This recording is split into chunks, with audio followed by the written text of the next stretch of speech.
Esse é o Ação Imediata de volta e daqui a pouquinho você vai conferir mais notícias aqui na programação da TV Claré com o direto da redação e Poliana Ribeiro, e é com ela que eu vou falar para saber os destaques de hoje. Boa tarde, Poliana.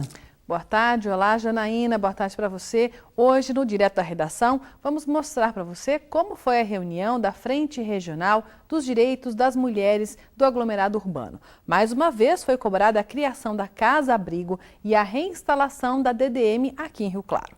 Você acompanha também as informações sobre a campanha de vacinação de meninas de 11 a 13 anos contra o HPV e também como é que será as novidades com relação à instalação do EML aqui de Rio Claro. No esporte, as notícias da rodada do final de semana. Velo Clube enfrenta o Guaratinguetá fora de casa e tem também semifinal do Paulistão. Bom, isso tudo daqui a pouco no Direto da Redação, que começa logo depois do Ação Imediata. Eu volto com você, Janaína. Tá certo, Poliana, muito obrigada, um ótimo trabalho aí para você. E eu já aqui no estúdio estou com o Dr. Euclides Jutkowski, que vai falar aí para você de casa, esclarecer as suas dúvidas sobre direitos do consumidor. Doutor, muito boa tarde. Boa tarde. Uma ótima sexta-feira, obrigada por vir até aqui novamente falar com a gente. Obrigado a vocês. Uma boa tarde a todos. Bom, vamos começar falando de plano de saúde, porque olha, tem uma pergunta aqui do Valdemar, do bairro Santana. Ele diz o seguinte, ele tem um plano de saúde, tinha direito a 8 consultas. E agora só tem as 5. Pode fazer isso? Acontece mesmo? Como que é esse procedimento? Quando ele fechou esse contrato, então, tinha 8 consultas e agora falam que ele só tem direito a 5. Janaína, precisa verificar quando ele fez o contrato, né? Houve uma alteração nos contratos de plano de saúde há cerca de 4 ou 5 anos, que você migrava para um outro plano, né? Ou você mantinha no plano que você estivesse. Houve muitas alterações, o que precisa verificar é se não houve alteração do contrato dele, porque se o contrato prevê uma quantidade mínima, né, de consulta, ele é obrigado o plano a conceder. Precisa verificar o porquê que então, diminuiu. Essas mudanças também fizeram alterações no número de consultas. A Agência Nacional da Saúde, né, a ANS, ela obrigou que muitos tipos de procedimentos passassem a fazer parte dos planos. Só que, para fazer isso, os valores foram alterados, né? Porque o sistema ele não vai conseguir atender se não haver um realinhamento de preço. Tá, então mas aí era uma opção da pessoa. Se você ficasse naquele plano antigo, naquelas condições, um valor menor, ou você ia para um plano diferente, só que uma prestação maior, né? Então precisa verificar, no caso dele, o que aconteceu. Então, só para a gente deixar claro, então, todos os planos, eles não são ilimitados, vai depender do seu contrato, do valor que você vai com certeza, pagar, e aí lá vai estar estipulado que você tem direito, é isso? E tem tipos de planos que a gente chama de coparticipação, que você paga uma parte e o sistema paga outro. Tem um sistema de pré-pagamento, que você paga um valor e todos os procedimentos têm a cobertura plena. Então tem diversas formas, então precisa verificar efetivamente como que é o contrato dele. Ó, a gente tem perguntas relacionadas a isso também, agora é da Cleonice, da Vila Alemã, é sobre cirurgias. Ela diz que paga um contrato, né? Um plano de saúde. Um plano de saúde. E lá estava incluso o serviço de cirurgias. Constava que ela teria direito a cirurgias. Uhum. Só que aí ela precisou fazer a cirurgia de obesidade mórbida e foi barrada, não foi autorizada. Só que no contrato consta que ela está aí para todas as cirurgias. Como que pode isso? Então, não pode. Se há previsão contratual, não pode. A administradora do plano de saúde, eu não sei que tipo que é, ela não pode negar se há uma previsão contratual. Nós tivemos casos, né, do nosso escritório que nós impetramos com ações cautelares e o juiz concedeu a liminar para que a administradora do plano fizesse a cirurgia. E tem cirurgias de redução bariátrica que são cirurgias que, se não for feita, a pessoa corre risco de vida, né?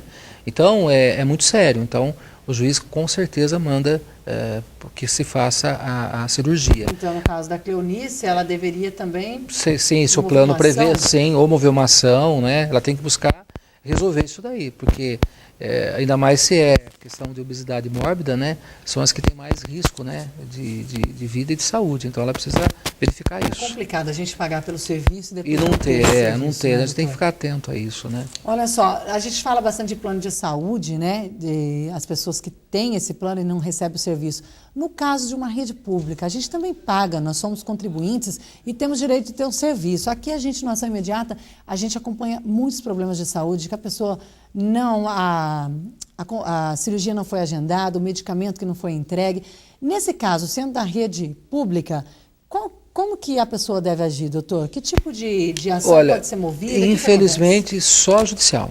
Judicialmente a gente consegue obter êxitos e resolver essas questões. O Sistema Único de Saúde do Brasil, embora receba um recurso expressivo dos governos, né, estadual, municipal e federal, você sabe, que, Janaína, que esses recursos, infelizmente, acabam não chegando na ponta onde é para chegar. E é a situação que nós verificamos, hospitais cheios, corredores de hospitais, um mau atendimento, falta de medicamento, e os próprios médicos têm dificuldade de atender, porque eles não têm estrutura, não têm os equipamentos. O número também é baixo, né? Outro dia eu vi uma reportagem na mídia que o médico não tinha material para fazer uma sutura, a pessoa estava lá com ferimento aberto e não tinha o que costurar a pessoa, né, do que fazer a sutura. Então, o sistema de saúde brasileiro é um caos, né? É lamentável. É lamentável. Então, infelizmente, nós temos que correr ao judiciário para que ele possa obrigar, né, que se faça os procedimentos. E reivindicar os direitos, né? Sim, com certeza. Ainda no setor de saúde, olha, tem uma pergunta aqui do Mário. Os planos não podem recusar contrato com pacientes com doenças pré-existentes? Isso acontece muito, né? Por exemplo, a pessoa constatou aí uma doença, está com câncer e quer, de repente, fechar um contrato, as empresas costumam fechar esse contrato. Como que funciona, doutor? Porque é o seguinte, Janaína, é feito um cálculo autorial, que chama autorial, em que se busca definir qual que vai ser o custo do teu plano. Então, em função da tua idade, das estatísticas que eles têm da saúde que você pode desenvolver e os procedimentos que você vai precisar durante a vigência do plano, eles calculam o quanto custa e eles definem o valor da mensalidade. Então, eles não conseguem atender a demanda de pessoas com saúde pré-existente, porque daí vai onerar muito o valor, né, de manter esse plano de saúde. Então, por isso que eles acabam negando. Mas isso é contra a lei? Não seria contra a lei, porque não há obrigatoriedade da administradora do plano de saúde aceitar. Ele reconhece que ele não vai poder oferecer esse serviço, então ele recusa, seria isso? Na verdade, o que ele vai fazer? Se ele fizer o cálculo, o quanto que seria esse plano de saúde, em função da pessoa já ter uma doença pré-existente na celebração do contrato, esse valor vai ficar um valor que às vezes as pessoas não vão ter condições de pagar. Né? Então, se eles assinar esse contrato, a administradora vai ter que atender e assumir todos os custos desse tratamento. Então, em função disso, no aspecto até financeiro, elas têm que tomar esse cuidado também, porque senão o sistema quebra. Né? As empresas dependem de recursos para poder manter os custos. Né?